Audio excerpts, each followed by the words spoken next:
Oui, exactement. Vous prenez la page, la Mettet Ben Ishraï, Shana Rishona, la première année, Besham Hashem, Naaseh Ben Hatzliach, Be'ezrat Hashem, Bar V'talei Molad. Le verset nous dit comme ça, donc on va servir d'un des versets de Vaishlach, pour lequel ensuite on va dériver sur la halachot de la nuit. Vayomer lo Elokim, Shimcha Yaakov. Donc on a vu que le nom de Yaakov, c'est Yaakov, comme le verset nous le dit. Lo Ekre Shimcha od Yaakov, Kim Israël, Yeshemecha. Donc on parle ici du combat de l'ange entre Yaakov et le génie de Esav. Et là-bas, on vient nous dire que il va augmenter son niveau. Il va augmenter son niveau maintenant de passer de l'état de Yaakov à Israël. Yaakov représentant, bien entendu, comme vous le savez tous, le juif de Galout, le juif de l'obscurité, le juif de la nuit. Et Israël représente justement le jour, par excellence, le juif d'Eret Israël. C'est pour cela qu'on avait l'habitude de dire d'ailleurs, Hévé soit toujours à la tête et ne soit jamais à la queue. Pourquoi on parle de la tête? Parce qu'on parle de l'influence de toujours transverser avec l'aide d'Hachem l'abondance du monde d'en haut vers le monde d'en bas. Comme par exemple, si on devait se laver dans la douche, on commence toujours par se laver la tête, ensuite uniquement le corps. On ne fait jamais le corps, ensuite la tête. Jamais. Comme par exemple pour la parnassa. Les gens font poter et yadecha, on masbia lecholcha elaston. Bien entendu, il y a des kavanot à avoir qui représentent les initiales P, Aleph, Yud, ensuite Samer, Aleph, Lamed, et pour finir, Khatar, qui est le nom de l'ange dans ce verset-là qui apporte l'abondance. Mais il y a aussi, vous avez remarqué que dans les Sidurim, vous avez des lettres bizarroïdes comme ça. Vous avez un Yud, vous avez un Yud, au milieu, vous avez des lettres. En réalité, c'est Yud Kevavke, et à l'intérieur du Yud Kevavke, vous avez les lettres du mot Aleph, Dalet, Nun, Yud, le Shem Adnout. La vraie intention pour avoir une bonne parnassa, quand on dit Poter et Yadecha, c'est de penser que la lettre Yud du Yud Kevavke influence sur la lettre Yud du Shem Adnout, Aleph, Dalet, Nun, Yud. Donc je pense, quand je dis Poter et Yadecha, après avoir eu les premières kavanotes du Pshat, d'abord, que tout vient d'Hachem dans ce monde, que toute la nourriture qu'on a, c'est lui qui la donne, l'abondance dans le monde, mais aussi qu'on va prendre le Yud de Yud Kevavke pour le mettre dans le Yud de Adnout. Quand tu dis Baruch Ata Adonai, l'Amden Chukecha, je finis le verset pour pouvoir dire le nom de Dieu, eh bien la première lettre de Yud Kevavke, c'est Yud. La dernière lettre du Shem Adnout, Aleph Dalet Nun Yud, c'est Yud. On fait influencer l'un dans l'autre. Et de la même façon, vous avez remarqué que la première lettre du mot Yaakov, c'est un Yud. Et la première lettre du mot Israël, c'est un Yud. Donc on voit ici qu'on est à la tête et à la tête. C'est-à-dire qu'Israël sera toujours, qu'il soit Israël ou Yaakov, un juif de Galout ou un juif d'Israël, il restera toujours d'une certaine façon le juif. Ah, il y a une grande différence entre s'appeler Yaakov et s'appeler Israël. C'est énorme. La différence est énorme. Non seulement elle est énorme sur le domaine de l'identité juive, mais elle se relie aussi à l'identité géographique. Le peuple d'Israël devient le peuple d'Israël par excellence sur la terre d'Israël. Sinon, on devient un juif de Galout. Top. Bon amchi. Vaikra Shemo Israël. Nirei b'siyata d'Ishmael dit le Ben Ishraï, tam litron shem Israël asher natan lo. L'ou qui Israël ou mispar Yaakov, Moshe et David. Alors il dit, il faut savoir une chose, c'est que la particularité et l'avantage que nous avons d'être passés de l'état de Yaakov à Israël, c'est qu'il y a trois personnalités qui vont être des personnages centraux et bibliques, bien entendu, mais centraux pour tout le judaïsme. Par exemple, dans les trois avot, qui est le principal? Yaakov. Asher, tu es trop loin, viens là, viens, je te vois. Viens devant, avance devant, c'est pas grave, avance. Voilà, prenez des tables, avancez. Sinon, je vais mettre à crier trop loin. Dans les avot, Abraham, Yitzhak et Yaakov, nous avons un personnage qui est central. C'est lequel? Yaakov, qu'on appelle Abahir Sheba Avot. C'est lui. Très bien. Dans la lignée des Lévi, on a un personnage qui est central. C'est lequel? Abahir Sheba Lévi'im. Le Lévi par excellence. Moshe Rabbeinu. Ephéméod. Et sur les 19 rois ou 22 rois d'Israël qu'on a connus, en tout cas la tribu de Yehuda, on a un roi qui est le roi central de tous les rois, David Ameler. Maïnaf Kamina. Si vous faites le calcul de Yaakov, Moshe et David, vous obtenez la gématria du mot Israël. Pour te faire comprendre que la dimension d'être passé de l'état de Yaakov à Israël a conclu et compris en lui la dimension de ces trois personnages centraux de tout notre judaïsme, qui est Yaakov, le Bachir Sheba Avod, derrière Ekev Tishmoun derrière Hagav, qui a un rapport avec Yaakov, mais on base l'histoire parce que ce serait un trop long sujet. Moshe Rabbeinu qui donne la Torah, et bien entendu la naissance du peuple d'Israël par Yaakov, le don de la Torah de Moshe Rabbeinu, la royauté d'Israël par le roi David. Le Shoshat Tzadikim Lut Tzrichim Liot Bechibur Echad. Car en réalité, si on veut arriver Bezrat Hashem au summum de la pyramide, au niveau de notre ascension spirituelle vers la volonté divine, ce n'est pas au nom de Yaakov qu'on peut y arriver, mais au nom d'Israël. Et pour cela, il faut qu'on ait les trois. Yaakov, Moshe et David. Donc on voit qu'en réalité, hormis le fait que les lettres du mot Israël ne sont pas que les initiales de Abraham, Aleph, Yitzhak, Yud, Yaakov, Yud. Est-ce qu'on a Aleph et Yud dans le mot Israël? Oui. Sarah, Rivka, Rachel et Léa, est-ce qu'on a les initiales de ces quatre matriarches? Oui. On sait au niveau du Pshat que les lettres du mot Israël sont composées des initiales des trois pères et des quatre mères. Mais ce n'est pas simplement ça que ça veut dire. On sait que le mot Israël vient aussi nous dire qu'on est directement relié à Dieu, ce qui n'est pas le cas de Yaakov. Yaakov, on est relié au monde de la terre. On a encore le juif de la galoute.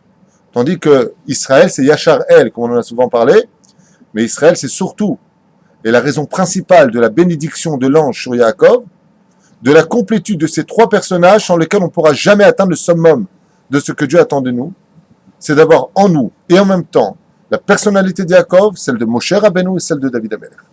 C'est pour cela que la raison principale pour laquelle nous sommes passés de l'état de Yaakov à Israël, c'est qu'on devait passer de l'état du juif non accompli, non fini. C'est pour ça d'ailleurs que le mot Yaakov s'écrit sans vav, parce qu'il n'est pas fini.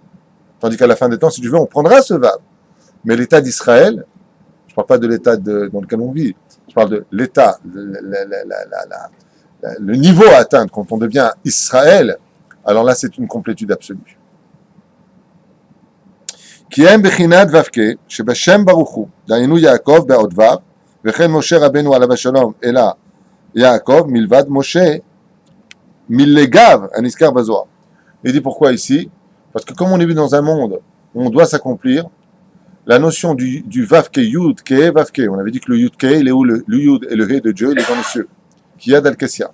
Et le vav et le he d'Hachem, il est dans ce monde. Le vav et le he sont compris dans les personnages suivants. Ce qui fait que si on veut s'accomplir sur terre, pour pouvoir réunir les trois éléments, il faut impérativement revenir à ces trois notions que sont Yaakov, Moshe et David. Sinon, on ne peut pas réunir le Vav et le Ke à son créateur. Comme le rapport Zohar Kadosh, le Ari Kadosh, David Prinat He Aharona. On sait par exemple que le roi David représente le quoi? La lettre He du tétragramme, Yud, He, plus loin, Vav, plus loin He. La dernière lettre, c'est le roi David. C'est là. ולכן אמר השם יתברך, ומלכים מחלציך יצאו. Et les rois descendront de toi, ils sortiront de toi. Ramazo al Moshe Rabbeinu, alav hashalom, dirtiv be, vayehi bishurun melech.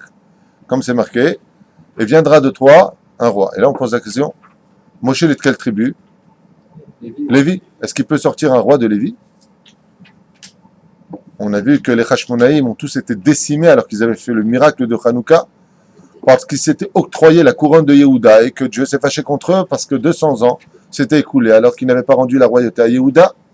Alors comment est-ce que le verset peut nous dire ici sur Moshe Rabbeinu alav shalom, dans le livre justement de Devarim, Vayihi b'Yeshurun Melech. Yeshurun, vous savez que c'est un des noms secrets de Yaakov Avinu qui Israël deviendra Yeshurun. Mais de qui est dit ce verset? De Moshe Rabbeinu. Donc on a un problème. Et là pas du tout. C'est qu'en réalité il n'y a pas de Moshe sans David, et il n'y a pas de David sans Moshe.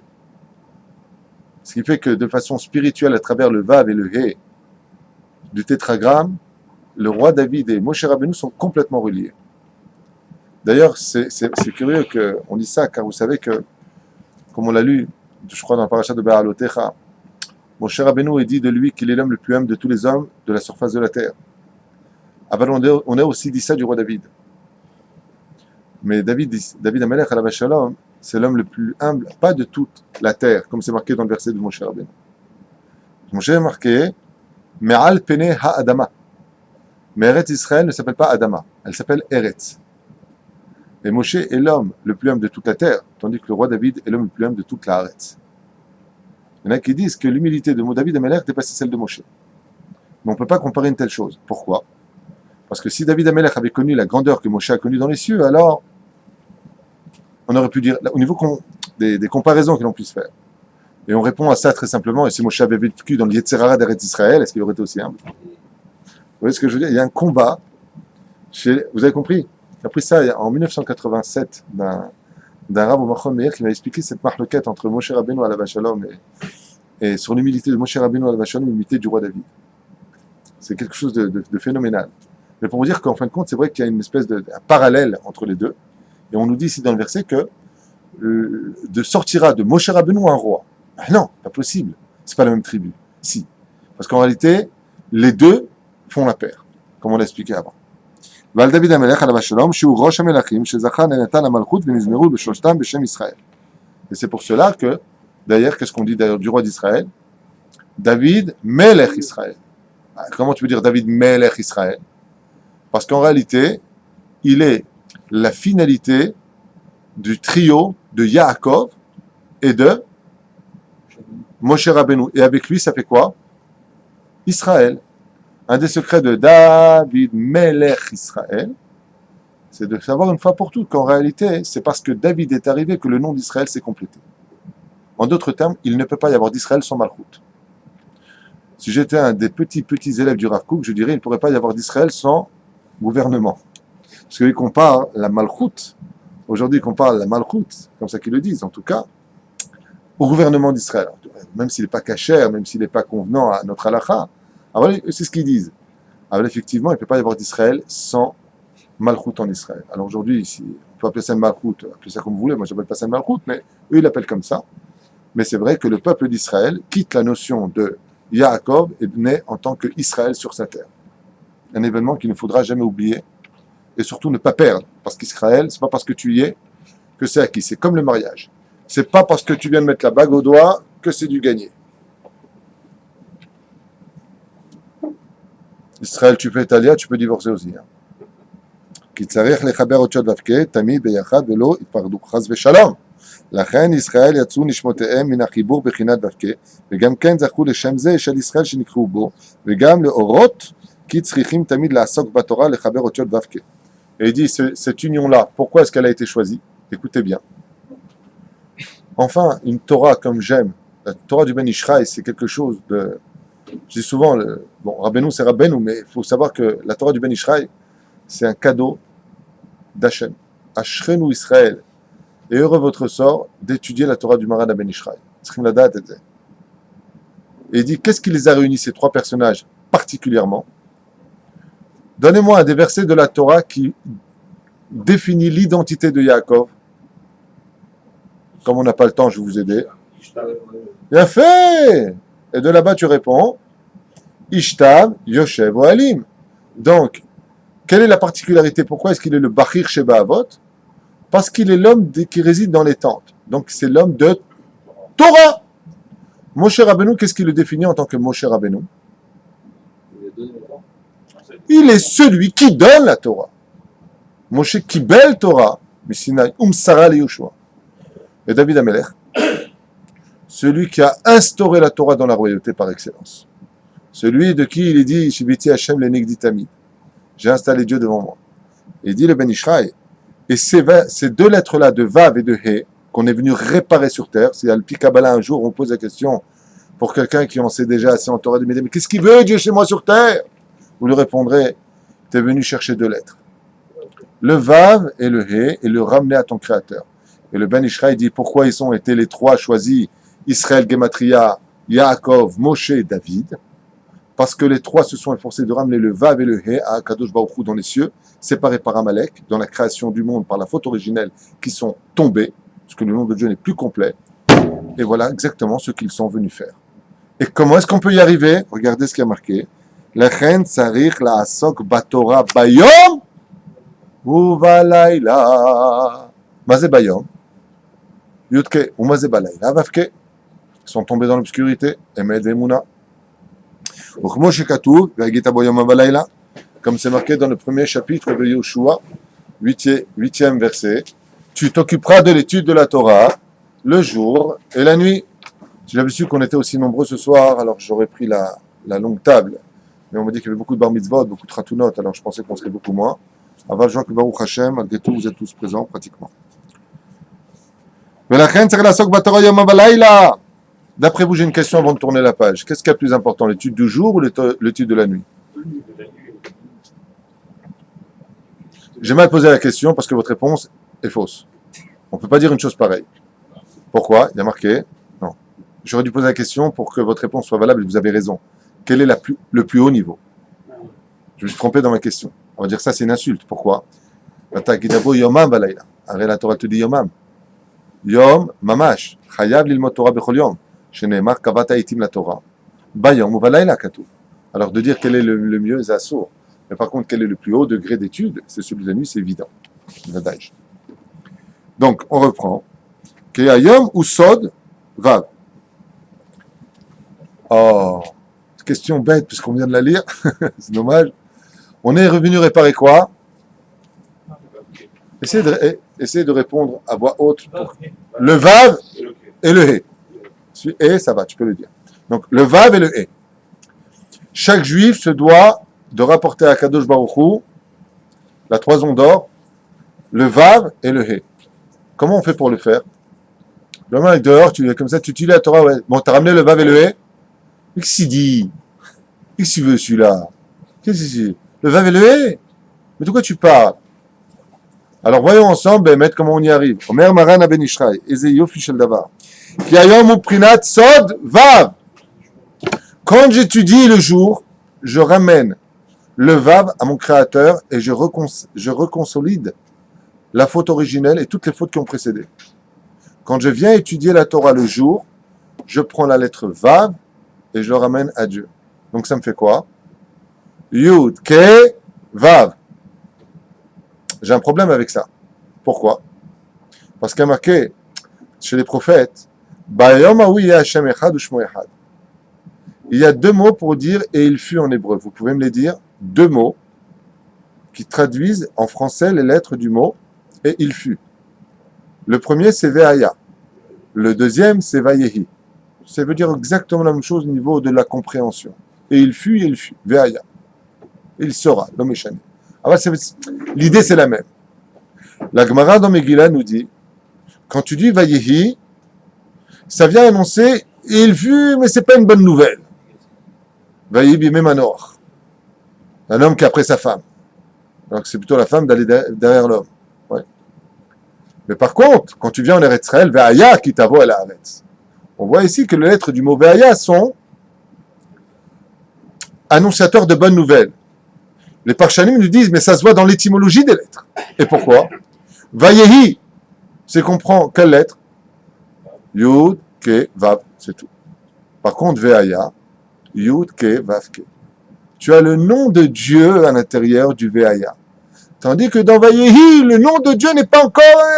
Et on te dit, c'était qui Manoir? Le chef du Sanhédrin. C'était qui Elimelech? Le chef du Sanhédrin. Seulement, la nuit n'était pas observée.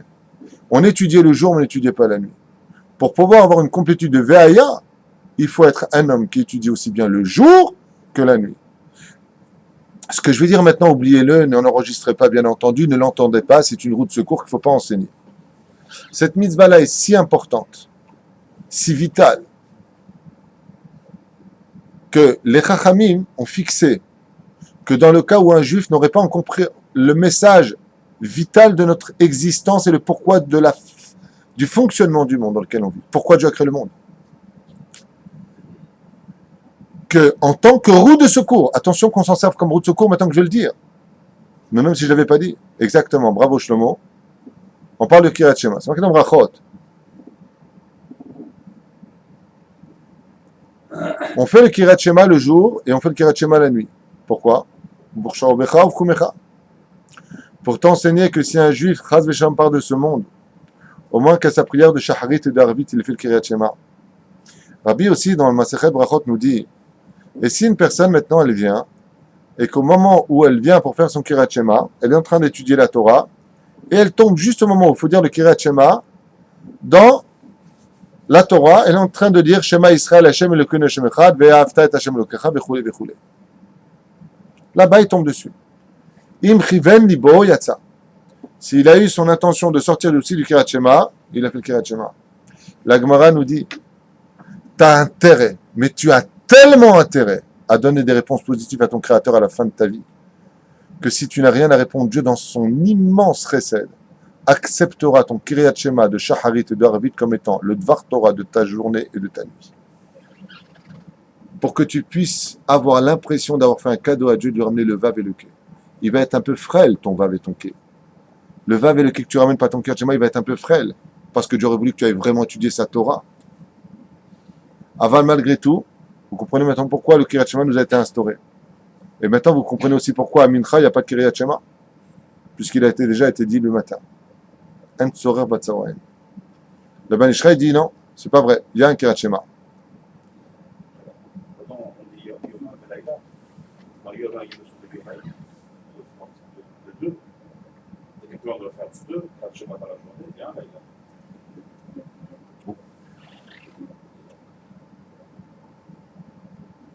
Bien fait.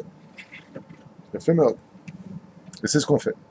Tu m'as devancé, mais tu m'as fait un ridouche. Il a fait Mehod.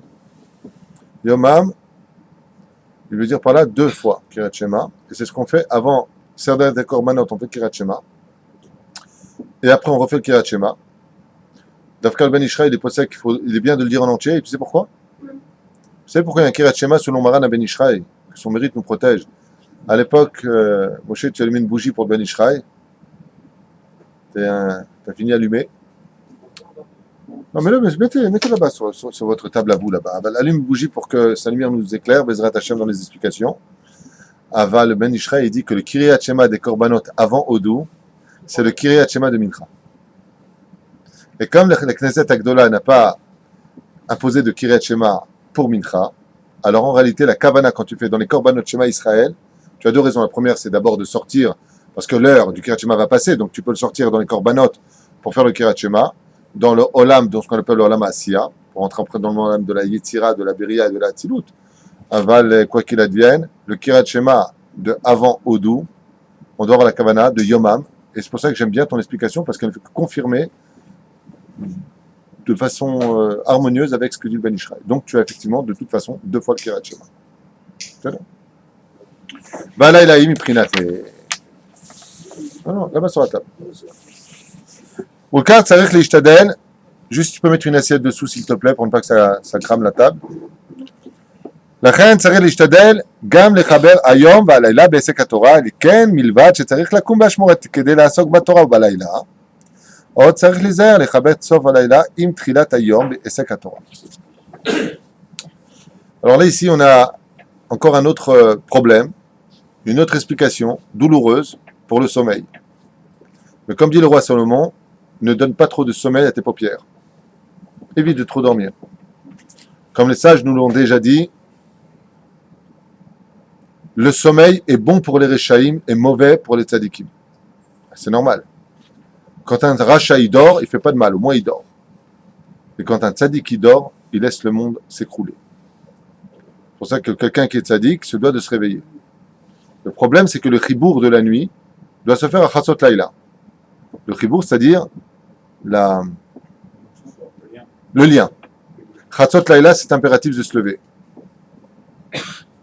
Il y a autre chose. Et le Maran Ben Ishraï nous dit, fais très attention parce qu'il y a un autre chibour qui est encore plus important. C'est celle d'être dans l'étude de la Torah quand le soleil se lève. Ça veut dire d'être déjà dans les brachot, au sek batorah, comme je l'ai souvent expliqué.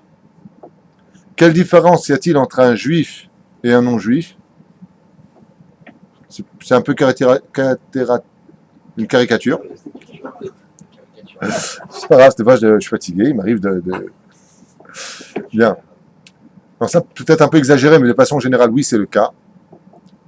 C'est que les Juifs sont au-dessus de la nature de façon générale. Le peuple d'Israël est au-dessus de la nature, c'est prouvé scientifiquement, historiquement. On est le peuple qui traverse l'histoire, on traverse les fours crématoires et on est toujours là avec tout ce qu'on essaie de nous exterminer.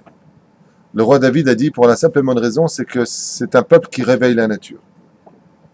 Nous sommes le peuple qui disons tous les matins au soleil, quand est-ce que tu te lèves?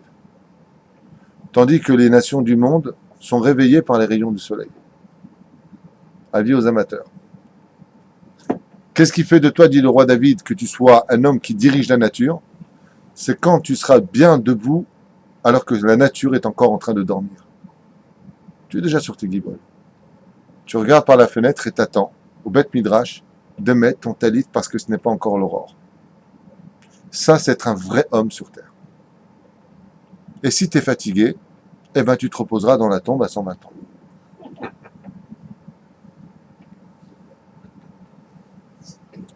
Le Rambam, j'imagine toujours comment peuvent les gens réagir de l'autre côté de la caméra. Enfin, il dit ça, il est marrant lui. Mais enfin, le Rambam dans les Chodéot dit la journée c'est 24 heures, soit 8 heures de sommeil, 8 heures de travail, 8 heures d'études. Oui, mais le Rambam s'adresse à des gens qui veulent rester ordinaires. Mais 5 heures de sommeil, tu as 1000 lits, c'est 100% suffisant. 100% suffisant. 6 heures, c'est déjà énorme. Tu t'es couché à 11 heures. Fais ton calcul, à quelle heure tu es debout? À 5 heures, tu es debout, pour 4 heures. À 5 heures, tu es debout. Le matin vient de se lever, il va le faire une belle journée. L'ami, t'es fila. Et l'histoire est jouée. 5 heures, tu es debout. Il y en a qui me disent 5 heures, c'est le moment où je me tourne sur le côté gauche. Heureux l'homme, Bezrat Hashem, qui comprendra ce message, qui se lèvera, Bezrat Hashem, pour étudier à ces moments-là. Et vous savez pourquoi l'étude du matin est si grave? Je vais vous donner une explication. Cette explication est de mon rave, le Rav Garbian Shlita, avec qui j'ai eu le srout hier de rester longtemps à parler. On était ensemble dans un mariage. Le Rav m'a dit que l'étude du matin est si grave et si importante dans le monde parce que c'est l'heure la plus fragile où, en général, les gens n'étudient plus. Et on sait que la terre ne doit jamais rester sans une fraction de seconde sans étude de Torah. Ce qui fait que quand le matin tu te lèves tôt, les gens qui vont se lever Chassot Laïla, ils vont étudier, après ils vont redormir. Et ils sont souvent surpris par le matin, à 6 heures, 7 heures du matin. Mais qui a étudié la Torah pendant ce moment précis de l'histoire? Ils prennent le mérite de toute la création du monde pendant leur heure d'étude. Toute la création du monde tient à l'image d'Héraclès qui portait la terre sur ses épaules. Heureux l'homme qui étudiera spécifiquement aux heures où personne n'étudie la Torah. Lui est appelé Kedai Hu Lo. Le monde a été créé que pour toi. Kol HaKavod. M'a raconté un jour, le Rav Ari Garbia, il m'a raconté l'histoire d'un Rav, il y a très très longtemps de cela. Tout ce qu'il disait de sa bouche se réalisait. Tout ce qu'il disait, ça se passait. Il a fait une Shelat Chalom, il a fait une question, vous savez, dans les rêves. Il a jeûné, il est au mikvé, c'est une djellaba blanche. Il a posé la question dans les cieux. Ma pétard, quoi soudain, du jour au lendemain, sa parole avait une telle puissance dans le monde. Et regardez bien ce que m'a raconté mon Rav, le Rav Gabriel. Il connaissait ce Rav, je pense. On en parlait avec beaucoup de connaissances. Midbarer qu'un jour, on lui a dit dans les rêves, il a étudié la Torah une seconde sur Terre, à un moment où personne sur tout le globe de la Terre n'a étudié la Torah. Ce qui fait que toute l'humanité a tenu par sa seconde à lui. Et il a eu les sceptres du monde dans ses mains. Ça a été le seul, on dit dans les cieux, ça a été le seul pendant... L'autre, il était où? Bebet Akissé, l'autre, Bebet Amerchaz. Peu importe. Sur le globe de la Terre, c'est arrivé. On a un jour particulier pour ça. Il y a un jour qui, malheureusement, n'est pas très bien compris. C'est un jour où toutes les portes de la Bina sont ouvertes. C'est le jour de Purim. À Purim, on se laisse aller un petit peu dans le côté carnaval de l'histoire. Ah ben, si vous savez ce que vaut une heure d'étude à Purim, il y aurait de quoi danser réellement de joie et des larmes de joie. Malheureusement, et heureusement, c'est une occasion pour ceux qui veulent porter le monde sur la tête, c'est le jour par excellence. Parce que les gens sont souvent en train de danser. C'est de la Torah, mais c'est pas de l'étude de Torah. Dans les yeshivot, quand j'étais en yeshiva au Machon Meir à l'époque avec le Rav Bigon, on avait 2 heures de shiur pendant Purim, pendant le repas de Purim. Souda Purim, 2 heures de shiur. Aujourd'hui, un petit var Torah, on rigole, mais pendant que tu rigoles, il faut que la terre, elle se nourrisse de Torah. Et on lui a dit, tu as été le seul, ça a duré une seconde, une seule seconde, où si tu n'avais pas étudié la Torah, le monde aurait été tôt, sur place. Détruit. Il a eu la récompense dans l'autre monde, et sur terre, qu'est-ce qu'il a eu comme récompense? S'il disait ça, ça devient de l'or, ça devient de l'or. Mazé Kochach el Torah.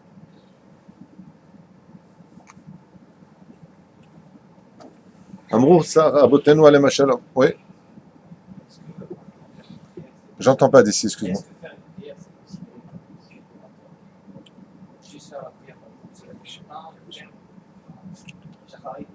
Est-ce que la prière, c'est comme de l'étude? Absolument pas. Tout comme de la hitbodedut, ce n'est pas non plus de la prière, et comme du maaser, c'est pas de la tzedaka.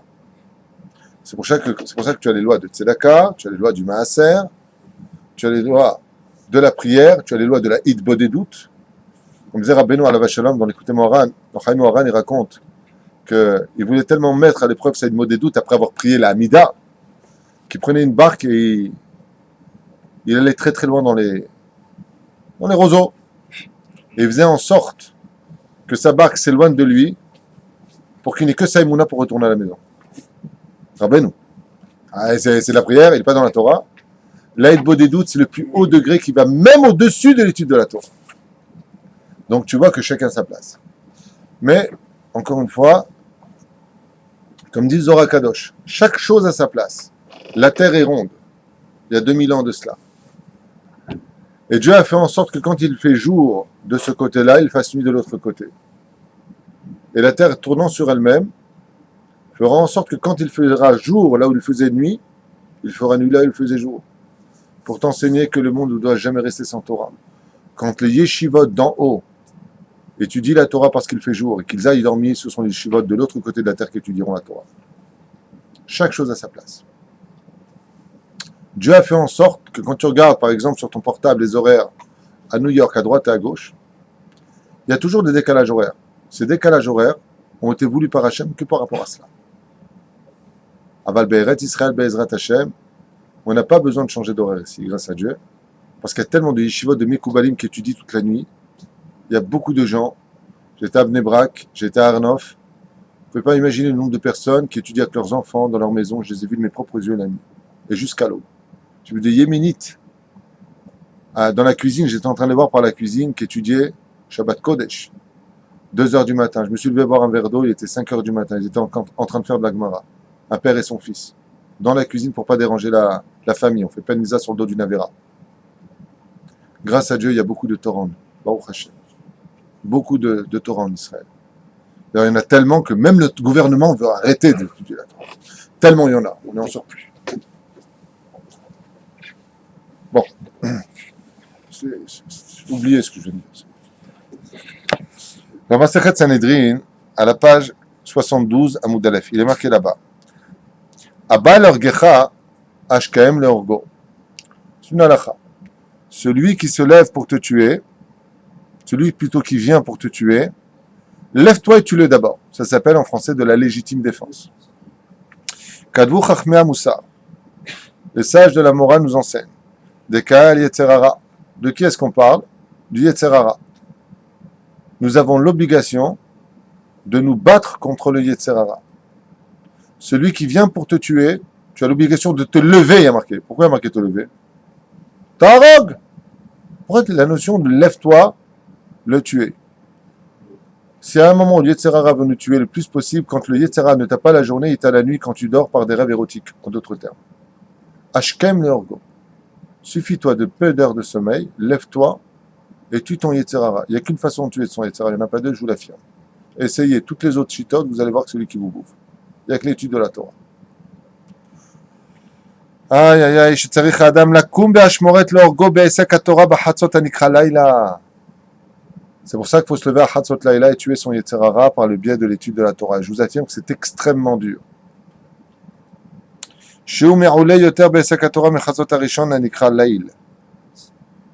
Parce qu'il y a deux nuits. D'ailleurs, en hébreu, on le dit parfaitement. Quand vient la nuit, on appelle ça Erev. Et quand vient la nuit, on appelle ça Laïla. Quand tu t'enfonces dans la nuit, ça devient Laïla. Quand commence la nuit, ça devient Erev. D'ailleurs, sachez que le moment le plus dangereux, c'est Dafka le Erev. Dans le livre Kavayachar, il dit que la notion du Erev Rav vient de la notion de la nuit. C'est le moment de la Shlita du Erev Rav. C'est pour ça qu'en général, les vrais Averot ne commencent que la nuit. Dès qu'il vient le soir, commence la Averot. Dans le Kavayachar, on nous apprend aussi que la prière de Arvit, qui vient du mot Erev, a été compilée par les Chachamim, sur le dos bien entendu de la concrétisation de Yaakov Avinu, pour lutter contre le Erev Rav.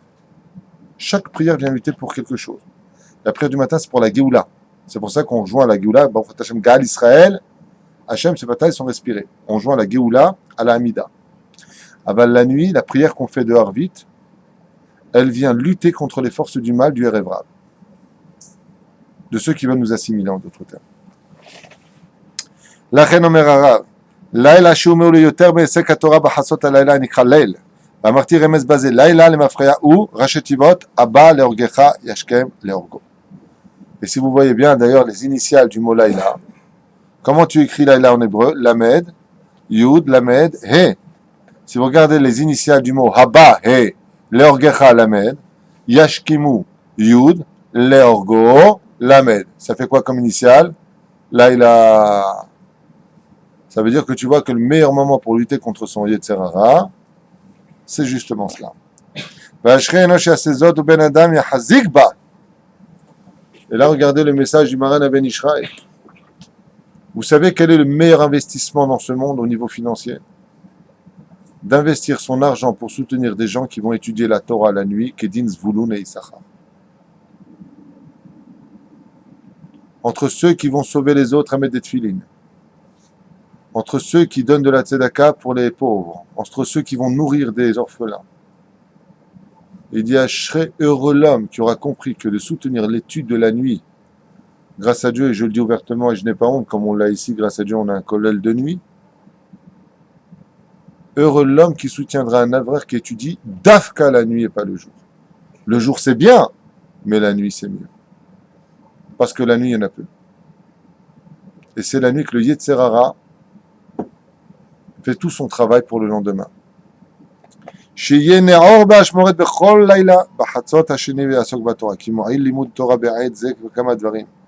Car tu peux être certain d'abord que l'étude de la nuit atteint des niveaux que tu ne pourras jamais atteindre le jour. J'avais d'ailleurs donné à cet insu un mashal, une métaphore, vous vous rappelez? J'avais expliqué que la journée, quand tu regardes le ciel, tu es limité au niveau de ta vue. Tu vois un ciel bleu et nuageux. Ou même s'il n'y a pas de nuages, tu es quand même limité parce que la stratosphère t'aveugle dans l'atmosphère dans laquelle tu vis. Comme une espèce de cercle qui te limite dans la vision des choses. Mais par contre, au même endroit et en regardant le ciel la nuit, tu vois à l'infini. De la même façon, l'étude de la Torah s'acquiert. La journée, elle reste malgré tout dans sa chokhma définie, tandis que l'étude de la nuit devient infinie. Heureux l'homme qui comprendra. Comme on l'ont dit les Chachamim, si tu ne comprends pas ton Talmud le jour, reviens dessus la nuit. Et si la nuit tu n'y arrives pas, alors reviens dessus avec plus de force, avec une neshama supplémentaire, le Shabbat. Mais tu finiras par comprendre. Yagata ou Matzata. Et chez les autres, c'est Kuna Matata. Pas de rapport, mais c'est pas grave. C'est mon humour lourd du soir, c'est comme ça. Tseoulmad. Bazor Akadosh Kama Iflig Beshevach Toilet Limoué. Alors, à la Khalef, on va commencer maintenant. Ben Ishraï dans la halachot de l'étude de la nuit. Bon Irébé Ahad. Al Yachshov Adam al Hashena. Kol ma shetiye beribou yoter. Yesh ba toilet lagouf. Da eskimu kol harofim bemuvhakim. Da al yeshan Adam balayla pachot misheshaot. Ne crois pas que plus tu vas dormir, mieux tu vas aller. Pas du tout. Puisqu'en réalité, le secret du sommeil n'est rien d'autre que la régénération de la spiritualité à travers le rêve. On ne dort pas parce qu'on est fatigué, on dort parce qu'on a besoin de rêver, de rentrer dans un 60e de prophétie. J'ai fait un cours sur la signification des rêves, ou plutôt le fonctionnement des rêves. Là-bas, j'explique parfaitement ce qui se passe pendant la nuit au niveau des rêves. Et comme je le dirais en une seule phrase pour résumer un cours d'1 heure, le rachat obtient de son sommeil par les rêves ce que le tzaddik obtient de son éveil dans la nuit par l'étude de la Torah. Le rêve est spirituel, l'étude est spirituelle. Tu n'as pas besoin de dormir trop. Velo yeter al shmone shaot. Donc combien tu as besoin de dormir? Les médecins et Ben Ishraï sont tous d'accord pour dire qu'on a amplement une très bonne santé avec seulement 6 heures de sommeil. Comme on l'a dit tout à l'heure. Tahzik bo ribou yashena, nimtsa. Sinon, maximum 8 heures. Mais pas 10 heures. Vous ne pouvez pas imaginer, mesdames et messieurs. Vous ne pouvez pas imaginer. Plutôt messieurs, en ce qui vous concerne. Mesdames et messieurs. Combien un juif pourrait passer à côté de diamants toute sa vie durant en ayant cette vie de ne rien faire de sa vie?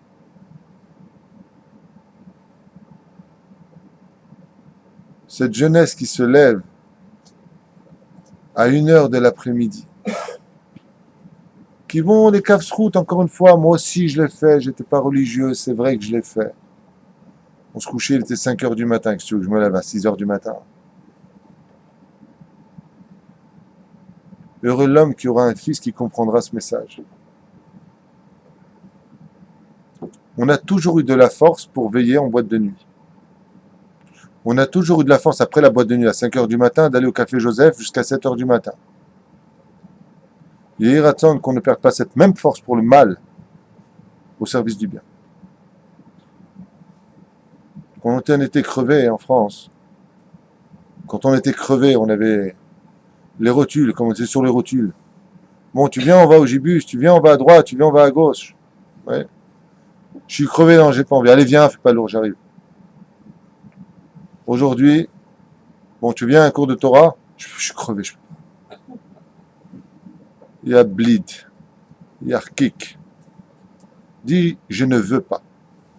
Parce que si je te dis, viens, on se fait un bon petit restaurant, il y a un truc super sympa, il y a Gad Elmaleh, bon, tu sais quoi, je viens. Il y aura toujours un mec derrière la caméra qui va me dire, pas du tout. Moi, quand je suis crevé, je suis crevé. Ben, t'es l'exception à la règle, mon pote. Parce que quand c'est Kedai pour toi, tu y vas. La preuve en est, tu tombes amoureux. Ah, t'es crevé. Elle te dit, allô?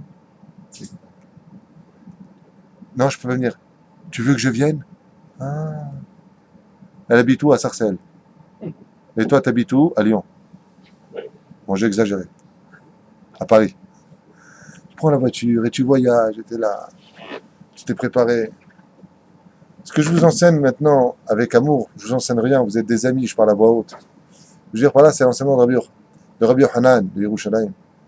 Il a dit Resh Lakish, Kochecha Batorah. Garde cette force que tu as eue pour le mal, garde-la. Tu as défoncé les murs dans ta vie, garde cette force, mets-la au service du bien. Lève-toi pour Tikkun Chatzot. Tilmad, ça. Bien entendu, chaque cas doit aller voir son rab. Un mec qui est chauffeur toute la journée, il fait pas ça la nuit. Sinon, il met sa vie en danger, la vie des autres. Une Torah de vie. Non, son rab lui dit, écoute, tu étudies donc jusqu'à 2 heures du matin, après tu vas dormir. Celui qui travaille la journée, il doit parler au téléphone, il a des choses. Chez lui, il ne va pas voler le balabait, il est crevé comme ça. Ah non? Ouais. Ah, je suis fatigué. Je suis fatigué, Habibi, va dormir. On te paye à l'heure, monsieur. Ne construis pas une mise sur le dos d'une avéra. Et si tu travailles la journée, tu veux étudier la nuit, tu dois dormir tôt. Et si tu n'y arrives pas, alors tu dois réduire tes heures d'études la nuit pour pouvoir travailler honnêtement. Comme j'expliquais à quelqu'un, je lui ai dit de monter Khazan, il revenait de l'usine, le pauvre. Avec des vêtements tout sales. Il m'a dit, j'ose pas me présenter comme ça, Khazan, devant Hachem. Je lui ai dit, dans cette génération, c'est surtout ces vêtements qu'il faut avoir. Lama, je lui ai dit, tu as les vêtements de l'honnêteté sur toi. Shrecha, je t'abats, je m'en il travaillait avec ses habits, ils n'étaient pas très propres. Je lui ai dit, monte devant Hachem. Bien entendu, on ne va pas dire ça à tous les mecs qui viennent clochards, hein, il faut venir avec des beaux habits. Il est venu directement du travail pour ne pas rater mes frères arbitres. Il a le pantalon un peu sale. Je lui monte avec tes habits qui ont du ciment sur toi devant Hachem. Tu as les habits de l'honnêteté sur toi, Baruch Hachem.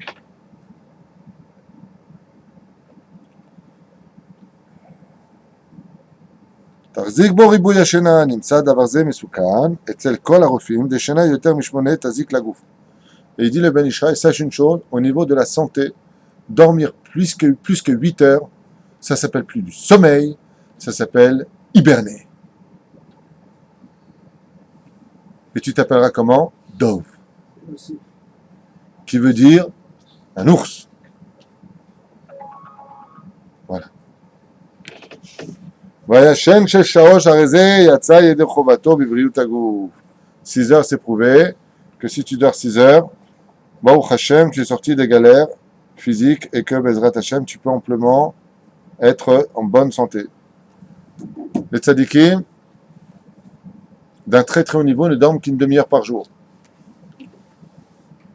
Rabbi Moshe Deri, je crois qu'il dormait toute sa vie, je crois qu'il a dormi que 2 heures par nuit seulement. Et pour ça, il y a un secret. Tu peux dormir 2 heures et pourtant avoir dormi 4 heures. Comment?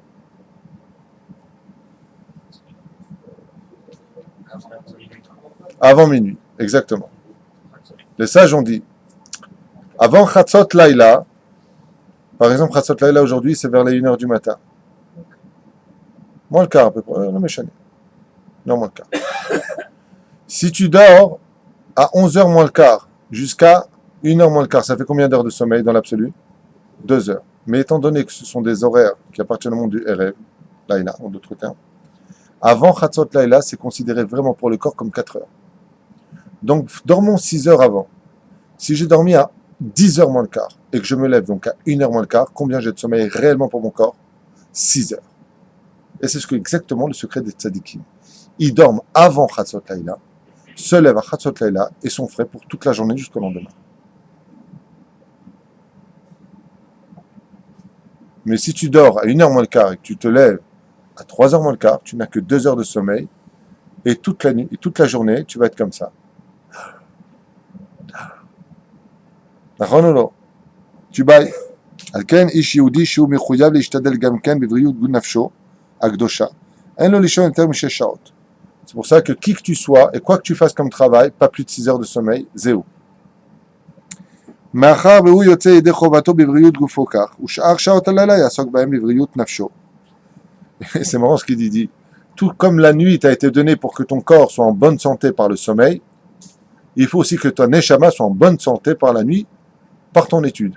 Ah oui, tu donnes à ton corps, donne aussi à ta neshama. Donc pendant la nuit, tu la divises en deux. Dors, élève-toi et marche.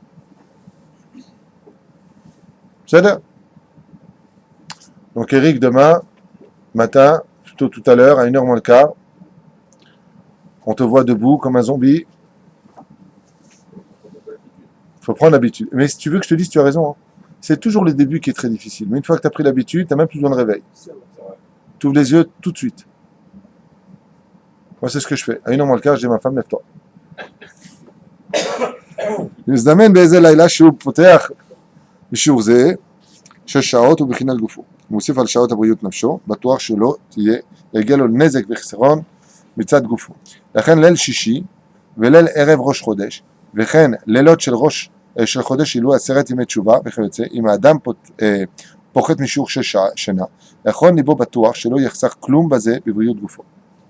Donc il dit ici que s'il fait comme ça, de toute façon, même pendant les mois où on se lève tôt, comme le mois de Elul, le Rosh Hashanah, toute cette période où on va un petit peu manquer de sommeil, il faut simplement orienter notre sommeil de telle façon à ce qu'on ait nos 6 heures, et vous verrez qu'il n'y aura aucun problème, Ezrat Hashem, pour pouvoir le faire. On se lève tôt, on se couche tard. Alors ça, il faut être intelligent. Moi, je ne conseille pas, par exemple, de faire les slichot à minuit. Je ne conseille pas. Pourquoi? Je vais te dire pourquoi.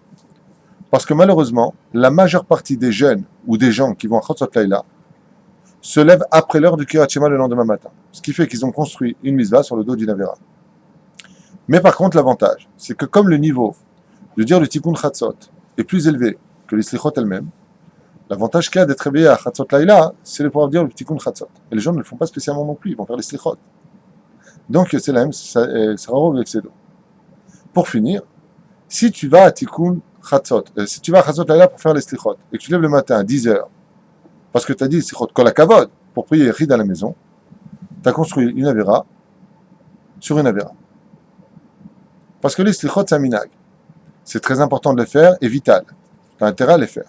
Seulement, fais-les de telle façon à ce que ton judaïsme s'enrichit, pour ne pas rater les aménim du matin, dire Amen au Kaddish, dire ta Amida. Donc il est préférable de dormir plus tôt, de se lever plus tôt, afin d'avoir et les slichot et la prière dans ses mains, de façon convenante. C'est pour cela que c'est très bien, parce qu'on dit, ouais mais les jeunes, ils vont pas se lever le matin, et ils sont réveillés jusqu'à de toute façon 3-4 heures du matin, alors on va leur imposer les slichot à minuit et demi, pour que justement, comme ils sont réveillés, au moins ils ratent pas ça. Alors pour eux c'est bien, mais cette fonction de faire les slichot à minuit et demi, rapproche les éloignés, mais éloigne les rapprochés. Car ceux qui avaient l'habitude de prier vont être trop fatigués et auront du mal à se lever, vont rater leur prière. Mais ceux qui étaient réveillés, de toute façon, le sont, donc ils pourront aller s'investir des slichot, au moins une chose, dans le panier. Une fois de plus, la Torah, ce n'est ni de la dictature, ni un langage qui s'adresse aux imbéciles. La Torah demande de l'intelligence pour être analysé et vécu avec le sourire. Intelligent. Il faut être intelligent pour vivre la Torah. Il ne faut pas stam des choses. Il faut faire son calcul. Si je vais au Sechot à minuit et demi, est-ce que je vais me lever demain matin? Non, c'est sûr que je me connais. Donc, qu'est-ce que je fais? Je vais dormir maintenant pour mieux me lever demain. Et pourquoi je vais dormir maintenant? Parce que comme j'ai un rendez-vous avec le roi des rois avant que ne soit décidé si je vais vivre ou pas l'année prochaine, donc je vais, comme il me le propose, de soudoyer par mes slichot, en lui chantant en son honneur, en me levant. Ben Adam Malechanirdam, Kum Kira Betachanumim. Ouais. Lève-toi et prie ton Créateur avant que ne vienne le jugement. Et à travers cela, Bezrat Hashem, je serai aussi présent pour l'Amida. Parce que qu'est-ce qu'on dit dans le Slichot? Pardonne-nous Hashem de ne pas avoir été présent pour dire Amen pour les 90 Amen qu'on doit dire le matin, pour les 4 Kadosh Kadosh qu'on dit tous les matins. Verroulé. Vous avez compris? On n'est pas d'Arsène Lupin. On ne va pas aux riches pour donner aux pauvres. On ne va pas prendre une mitzvah à droite pour voler une autre mitzvah à gauche. L'autre. Torah de vie. Robin Hood. C'est là. ואף על פי שכל לילה הוא זמן השינה, מכל מקום יותר טוב שתהיה השינה בחצי הראשון של הלילה ולא בחצי השני. ויש בזה תועלת מן צד הגשמיות, בריאות הגוף, והן מצד הרוחנות, תיקון הנפש ותיקון העולמות. Il dit, c'est pour cela qu'en réalité, quand on dit que la nuit a été dominée pour le sommeil, on ne parle que de avant Chatzot Laïla et pas après Chatzot Laïla. Vous avez compris la différence? Non. ורופא אחד מובהק כתב בשעה שביעית מן הלילה עד הצהריים ידמה לימי העלייה ומן הצהריים עד הערב ידמה לימי העמידה ומהערב עד סוף השעה השישית מן הלילה ידמה לימי הירידה. ועל כן הנאור בלילה שהוא חצי הראשון ישן חצי שני דומה למי שעוסק בימי ירידה ונח בימי עלייה. Bon, ça rejoint un peu ce que je vous disais tout à l'heure, celui qui dort avant Chatzot Laïla, ses horaires en deux mots sont doublés. כתב שם חכם אחד מפורסם קדימת השכיבה בערב השכמת החיצה בבוקר מסבבים לאדם בריאות, חוכמה ועוז, וגם אנשים העוסקים תמיד במלאכה, איזה שעות בלילה טוב שירגילו עצמן לישון בתחילת הלילה, יקומו בהשמורת לכתחילה למלאכתן, וכן כתיב ותקום בעוד לילה, ותיתן טרף לביתה.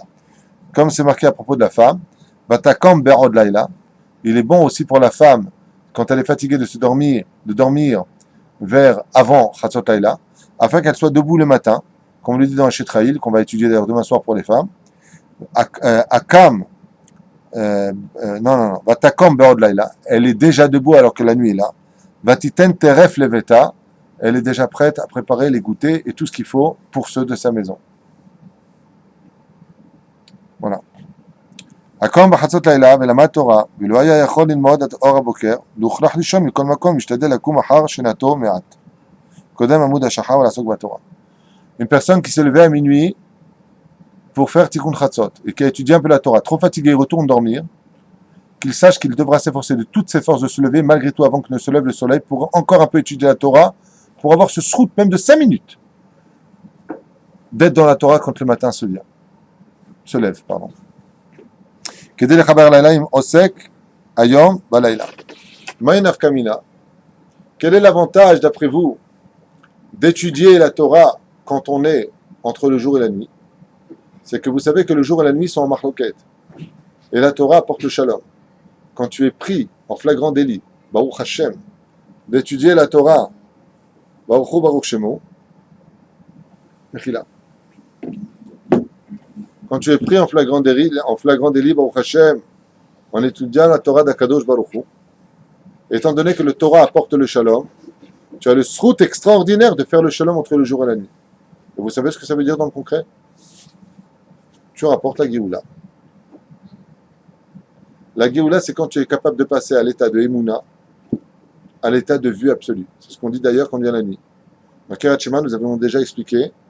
Qu'est-ce qu'on dit? Hashem Elokechem Emet ve Emouna. Pourquoi tu dis Emouna la nuit? Parce que la nuit, comme tu vois rien, tu as besoin d'Emouna. Et le jour, qu'est-ce qu'on dit? Emet ve Yativ. C'est quoi Yativ? Il est devant moi, il est présent. J'ai plus besoin d'Emouna.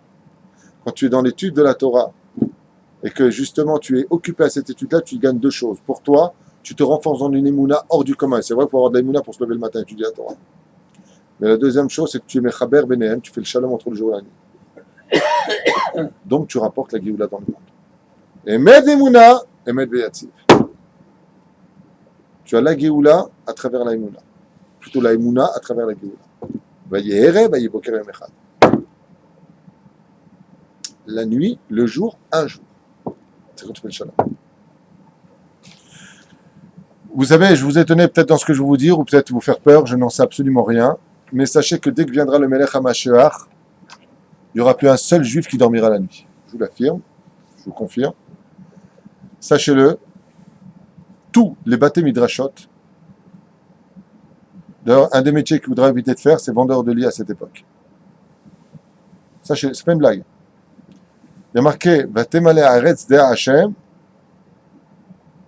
la terre sera remplie de la connaissance de Dieu. On n'aura plus besoin de Rav, on n'aura plus besoin de Chavruta. C'est toi et Hashem. Toi et ton Créateur. On vivra tellement la présence d'Hachem qu'on ne comprendra pas quelqu'un qui va travailler. Comme ça dit la Gemara. On ne comprendra pas quelqu'un qui dit je vais dormir. On lui dit t'es fou, tu perds ton temps. On ne comprendra pas. J'avais donné ce machal la dernière fois en chiour à propos de Napoléon, qui ne dormait qu'une demi-heure par nuit. On lui a dit mais comment vous faites? Il a dit mais t'es fou, quand je dors j'oublie que je suis empereur d'Europe. Je ne peux pas dormir, je suis plus conscient que je suis empereur. On sera tellement conscient qu'on est juif et du cadeau que Dieu nous a donné, une neshama de juif, qu'on ne pourra plus dormir de peur d'être non conscient de la chance qu'on a d'être pas empereur d'Europe, mais que le monde a été créé pour nous. Je ne sais pas si vous imaginez de quoi je vous parle. C'est de la philosophie à notre niveau. Vous verrez, quand viendra le Melech HaMashiach, Marabouma Asecha Hashem, vous verrez. Et c'est pour ça que les tzadikim sont des méchichistes. Le rabbi ne dormait pas. Rabbi Nachman ne dormait jamais. Quasi pratiquement jamais. Vous savez pourquoi? Parce qu'ils avaient le dévoilement du Mashiach à leur niveau à eux. Il n'y a pas besoin de dormir. Moi, je vois chez certains vrechim, des fois, ils sont très fatigués, ils dorment très très peu la nuit. Ils viennent l'étude de la Torah. Comment ils dorment? Des fois, quand tu dors, tu as tellement sommeil, tu fais un malaise. Tu as envie de t'allonger par terre et dormir. C'est mon cas. Si vraiment j'ai envie de dormir, moi, j'aime. Ils s'endorment sur la Gemara. Alors, une fois, c'est arrivé à mon Rav, le Rav Gabriel Shlita. Il m'a raconté qu'à l'âge de 16 ans, il étudiait jour et nuit la Torah. À la Yeshiva, il était à Porat Yosef, chez le Rav Ben Sion Abashaoul, le Rav Aryeh. Et il étudiait la Torah jour et nuit. Je ne sais pas, il n'y a pas juste pour aller manger, Chutz Mikvotrem aux toilettes, c'est tout. Et la nuit, il étudiait la Gemara, et un jour, il s'est attaché à un marcha qu'il ne comprenait pas.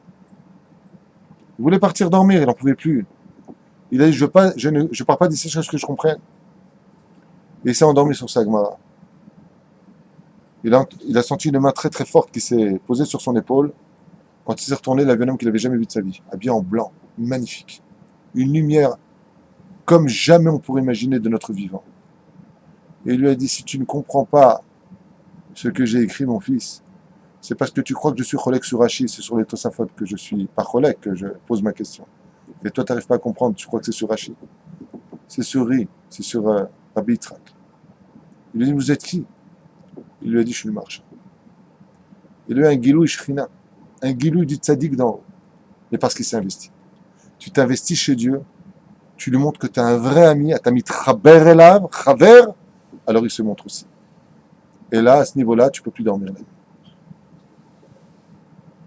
Rabbi Noutam a eu la même chose.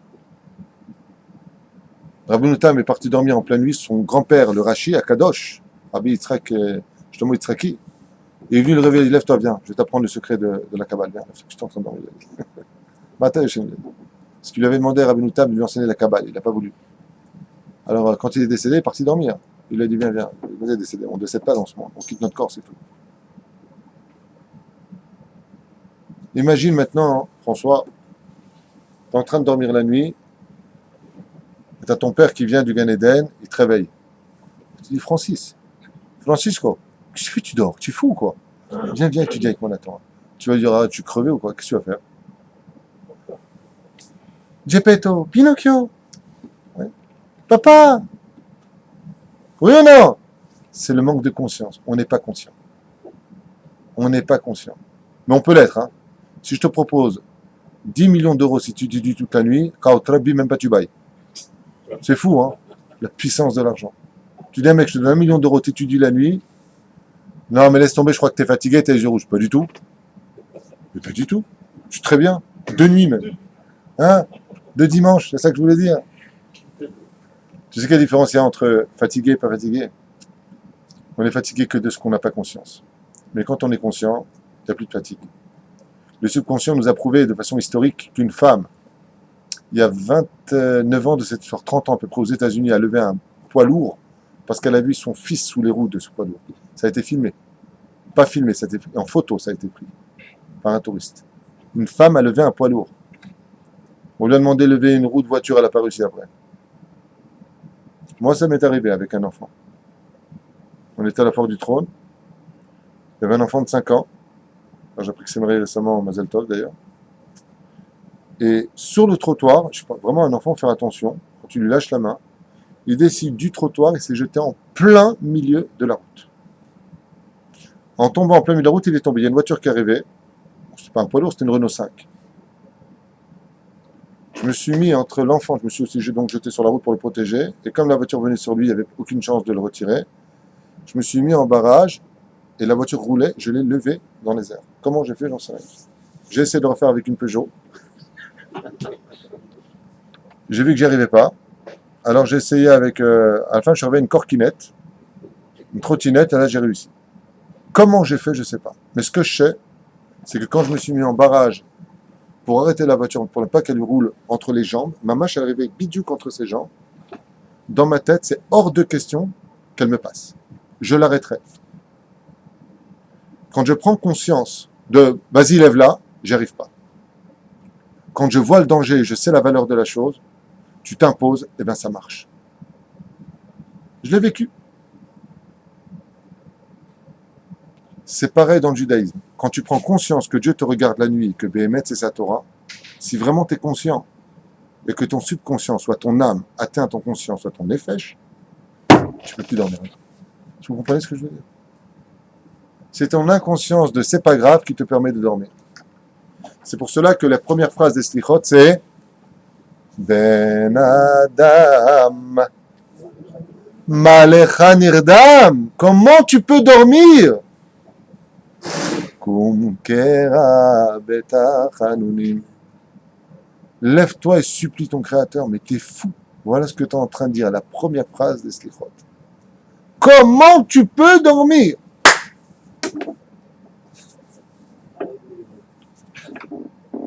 Vous avez des questions? Pas de questions. Très bien.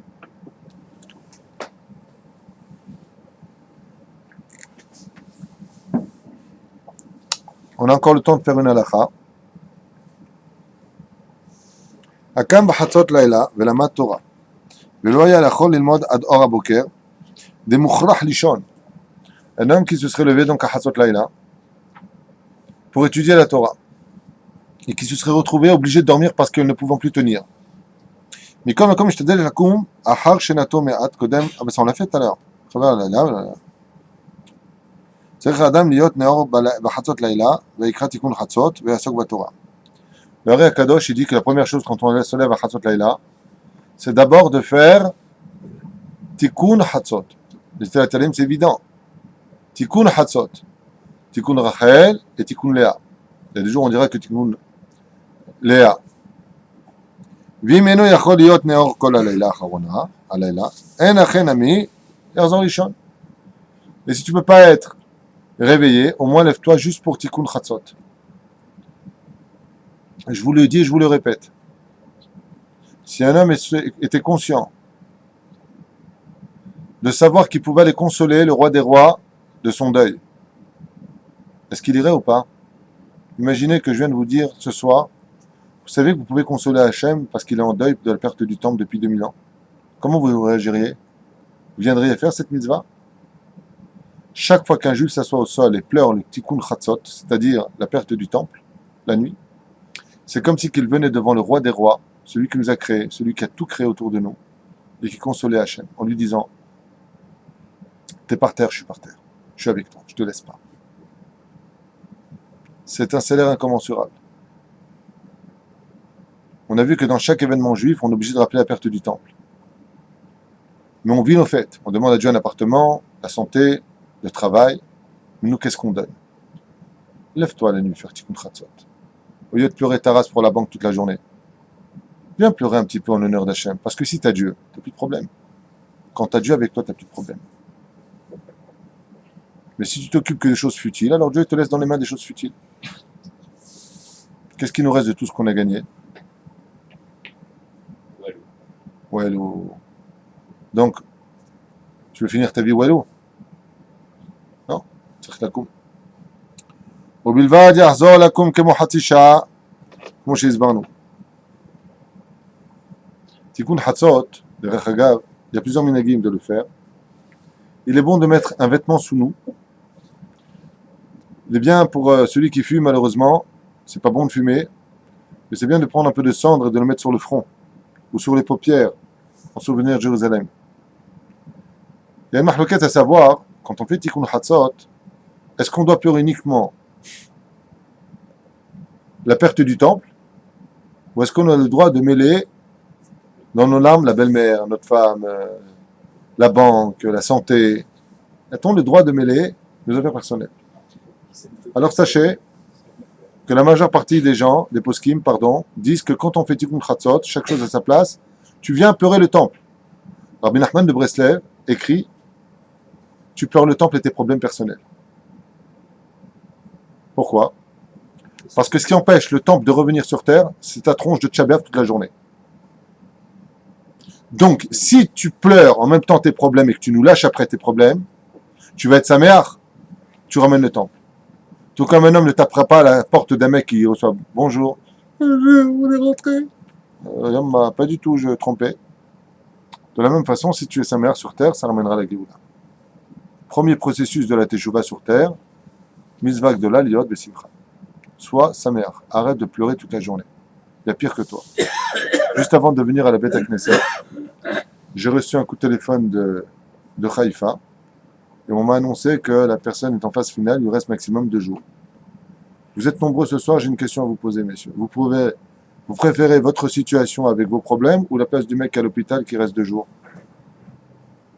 Vous voyez que vous êtes vachement riche? C'est extraordinaire. Baruch Hashem, Ani Noshem, c'est ce qu'il dit Rabbeinu. Et voilà, si tu vas pleurer le temple et que tu n'y arrives pas à pleurer tes problèmes personnels, nage tout comme ça, tu pleuras le temple. On s'attache au futile, on ne comprend pas la valeur. Une fois qu'on a fait Tikkun Hatzot, il est bon de faire Patah Eliyahu. Il y a un secret qui n'est pas souvent enseigné, qui a été enseigné par Rabbi Yehuda Ptaya, justement un des plus grands élèves du Maharal Ben Ishraï.